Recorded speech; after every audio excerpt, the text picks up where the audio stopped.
সাদাগুলো তিলা পড়ে যাবে, দিতে দিতে তিলা পড়ে যাবে।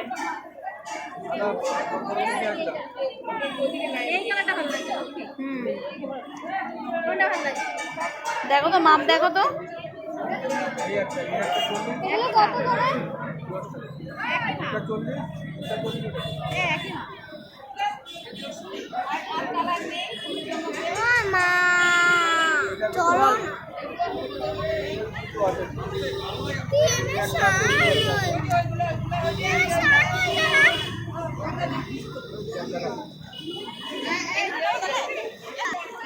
ওনাকে বলো প্যাকেট করে দিতে। গোপাল রাখার কি ইসে রাখবে জগন্নাথ ইসে তোমার কোনগুলো? ঠিক আছে, ছোট একটা নাও তাহলে।